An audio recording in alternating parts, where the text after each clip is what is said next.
हमारे आसपास कई ऐसी चीजें हैं जो बहुत शक्तिशाली हैं। इन चीजों को कैसे इस्तेमाल करना है, कैसे इनसे हम चमत्कारी लाभ प्राप्त कर सकते हैं, हमारे लिए ये जानना बहुत जरूरी है। तभी हम इनका लाभ उठा सकते हैं। आज मैं ऐसे ही एक जादुई वस्तु की आपसे बात करने वाली हूँ, जो अगर आप इस्तेमाल करेंगे तो आपको इसका लाभ बहुत ज़्यादा होने वाला है। और ये इतना फ़ायदेमंद है कि आपको इसके चमत्कार देखने को मिल जाएंगे। ये चीज़ तंत्रोक्त है। हम सब लोग जानते हैं कि पेड़ पौधों का हमारे जीवन में क्या महत्व है। पेड़ पौधे हमें ऑक्सीजन देते हैं, पेड़ पौधों से प्राकृतिक संतुलन बना रहता है।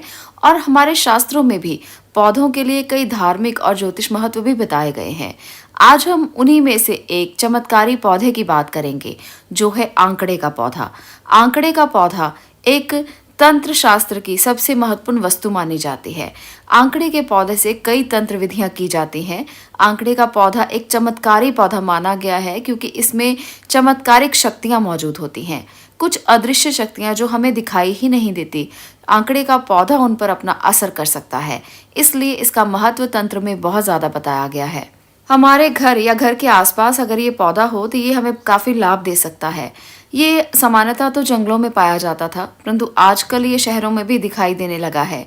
ये पौधा जहाँ कहीं खाली बंजर जमीन होती है, वहाँ अपने आप ही आ जाता है।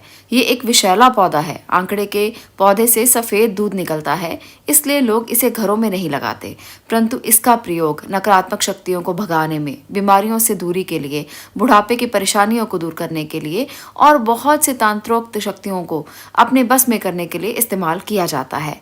आज हम आंकड़े के पौधे की एक ऐसी ही चमत्कारिक विधि के रूप में आपसे बात करेंगे, जिससे आपको इनके लाभ मिल सकें। आज मैं आपको बताने वाली हूँ ताबीज के बारे में। आंकड़े की जड़ को ताबीज के रूप में आपने गले में धारण करना है।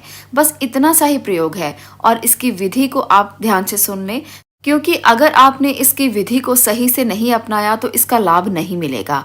और इसके फायदे के बारे में भी सुन लें। अगर इस आंकड़े की जड़ को आप अपने गले में ताबीज में डालकर धारण करते हैं तो इससे जो रोगी बहुत देर से बीमार है, लंबी बीमारी से ग्रसित है, उसकी बीमारी ठीक हो सकती है। अगर किसी को बहुत जल्दी नज़र लग जाती है, अगर किसी को ऐसा लगता है कि हर बात पर नज़र लग जाती है, छोटी छोटी बातें असर करती हैं, तो ये सब नज़र दोष दूर हो जाएंगे। शरीर की रक्षा होगी, बीमारियों से आपका बचाव होगा।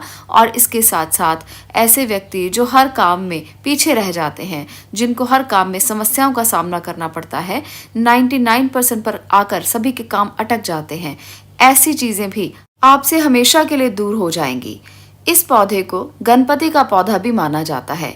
ये दूध वाला पौधा ऐसा पौधा है जिसे कुछ लोग अशुभ मानते हैं, कुछ लोग शुभ मानते हैं, पर हमें इसके लाभ लेने हैं। हमें इसकी अशुभता से नहीं बल्कि इसकी शुभता से मतलब है।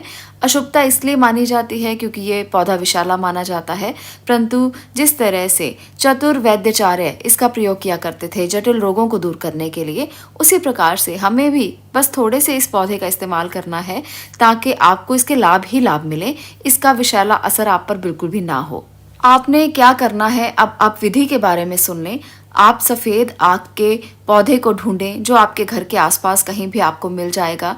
आप उसे ढूंढकर उसके पास चले जाएं और आप वहां पर जाकर एक माला ओम गण गणपते नमः या ओम वक्रतुंडाय नमः, इसका पाठ आपने करना है। एक माला पाठ आप करें और आप सफ़ेद आग के पौधे को इस प्रकार से आमंत्रित करें कि कल मैं आपको लेने आऊँगा या लेने आऊँगी। आप मेरे साथ मेरे घर चलें और मेरी दुविधाओं को दूर करें, मेरे दुखों को दूर करें।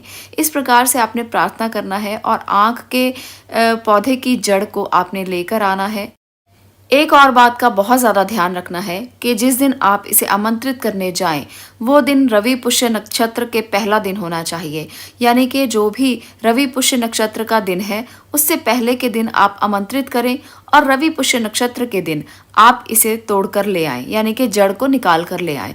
परंतु जड़ इस तरह से निकालें कि इस पूरा पौधा नष्ट ना हो, और थोड़ी सी जड़ बस आपने लेकर आनी है और आकर आप इसे घर में रवि पुष्य नक्षत्र के दिन अपने मंदिर में रखकर इसकी पूजा करें, धूप बत्ती करें और मंत्र जाप आप घर पर आकर भी कर सकते हैं। उसके बाद आपने इसे चांदी के एक ताबीज़ ले लें चांदी का, और उसमें भर लें। आप इस जड़ को चांदी के ताबीज में डालकर अपने गले में धारण कर लें। बस इतना सा कार्य आपने करना है और हर बुधवार को इसे उतार कर ओम गण गणपतये नमः का आप एक माला जप अवश्य करें। श्वेताग की जड़ को गोरोचन और गोघृत से भी तिलक लगाकर अभिमंत्रित किया जाता है, तो इससे फल की प्राप्ति बहुत जल्द होती है। तो इस प्रकार से आपने इस जड़ को अपने गले में धारण करना है और हर रवि पुष्य नक्षत्र पर आप इसको बदल दें और पुरानी जड़ को आप किसी पौधे के नीचे ही दबाकर आ जाएं और नई जड़ को इसी प्रकार से जैसे मैंने आपको बताया है आप दोबारा से आमंत्रित करके फिर से धारण कर सकते हैं। तो ये उपाय बहुत ही सिद्ध उपाय है, तांत्रोक्त उपाय है।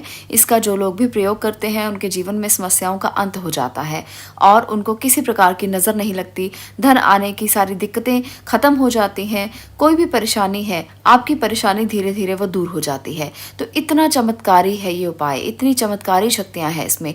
आप भी इसे आजमा कर देख सकते हैं। आज के लिए इतना ही। मैं मिलती हूँ अगली वीडियो में अगले विषय के साथ। आपका इसे देखने के लिए धन्यवाद।